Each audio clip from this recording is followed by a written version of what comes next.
Good morning. It's the 15th of August. It's a Saturday, and we're into part of Psalm 119, verses 65 to 80 to be precise. And it seems to me to be talking mainly about discipline. Oh, how we love discipline, don't we? We just love it. As growing up as children, love it.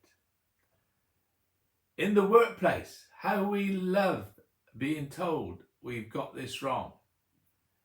I once, in the workplace, thought the dumpy level looked a bit dirty. So I thought I had a few moments to spare, I would clean it. And so I took it apart and polished it, and it looked wonderful. Ignorance is bliss. When the surveyor, the site agent, took it out to do some levelling, he couldn't seem to work out why it wasn't working. What Ed Norton didn't know was the fact that in order for it to work, there had to be crossed hairs.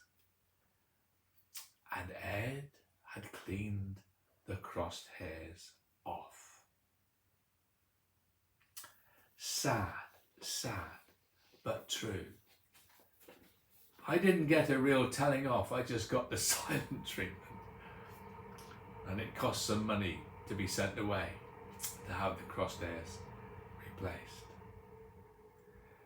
Two little boys upstairs in the bedroom one Sunday afternoon. Okay?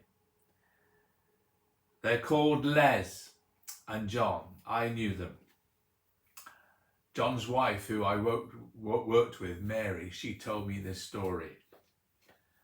They were playing upstairs in the bedroom and all seemed quiet and it was good. Mum and Dad were downstairs. And I think the playing got a little bit boisterous and all of a sudden, crash. Now, John and Leslie's mum and dad had acquired many lovely items, good quality china items. It was obviously that the crash indicated breakage. And so John's father was on his way upstairs. You can imagine what they were thinking. You can imagine what he was thinking, the father. He got up the stairs, got to the door of the bedroom and heard John say to Les, "We didn't do it, did us, Les?" How many times have we experienced that sort of desperation? I have to admit that I was a naughty boy as a child. Some of you may say that you're a bit of a naughty boy still. For instance, cutting a girl's hair at school, in primary school. Older, drinking, underage. Talking in class, could you believe it? Fighting with guys at school, fighting with my brother. Talking back to parents and school teachers. Stealing various things. On and on and on. So what was the discipline for all these misdemeanors? Loss of privileges, a slap, the slipper, the cane, being banned from various possibilities, the wrath of teachers and parents and authorities and whosoever. Proverbs 13:18 says this, "Whoever disregards discipline comes to poverty and shame, but whoever heeds correction is honoured." I can't ever remember disregarding discipline. I can't remember that at all. Proverbs 10:17 says, "Whoever heeds discipline shows the way to life, but whoever ignores correction leads others astray." I can't remember ever getting the opportunity to ignore discipline. Hebrews says in chapter 12, verses 4 to 11, in your struggle against sin, you have not yet resisted to the point of shedding your blood. And have you completely forgotten this word of encouragement that addresses you as a father addresses his son? It says, my son, do not make light of the Lord's discipline, and do not lose heart when he rebukes you, because the Lord disciplines the ones he loves, and he chastens everyone he accepts as his son. Endure hardship as discipline. God is treating you as his children. For what children are not disciplined by their fathers? I know. If you are not disciplined, and everyone undergoes discipline, then you are not legitimate, not true sons and daughters at all. Moreover, we have all had human fathers who disciplined us and we respected them for it.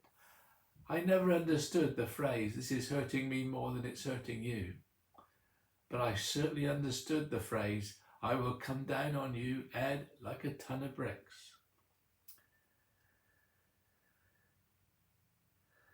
They disciplined us for our good, as they thought best. But God disciplines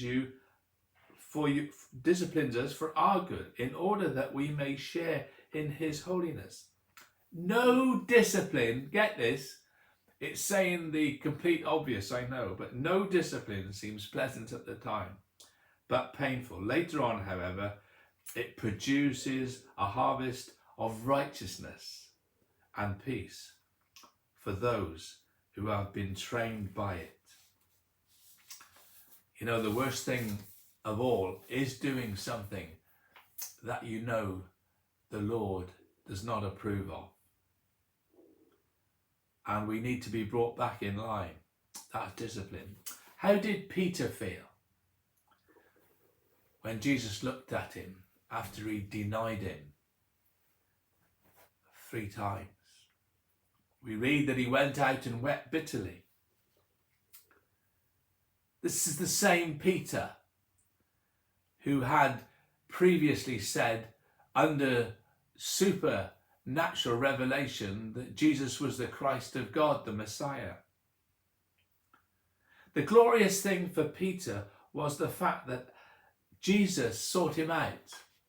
And in John 21, we read of that encounter that he had with Jesus. Jesus doesn't make it easy for him. He talks to him 3 times like he was denied 3 times. But after that encounter with Jesus, Peter knows he's back in the fold. So, brothers and sisters, the Word of God are his instructions for living living his life, the Christian life in all its fullness. If we wander off, there is also always open arms ready to welcome us back and to put us right. So John 21, 18 to 19 says, very truly I tell you, when you were younger, you dressed yourself, this is Jesus speaking to Peter, and you went where you wanted, but when you are old, you will stretch out your hands, and someone else will dress you, and will lead you where you do not want to go. Jesus said this to indicate the kind of death which Peter would glorify God. Then he said to him, follow me, follow me. Isn't that great? Peter, after his fall from grace, if you like, meets up with Jesus. Jesus disciplines him and then looks at him and say, sorted, you follow me. Brothers and sisters, let's be those sort of people that allow God through his word to sort us out, and then we can follow him as he calls us. God bless you.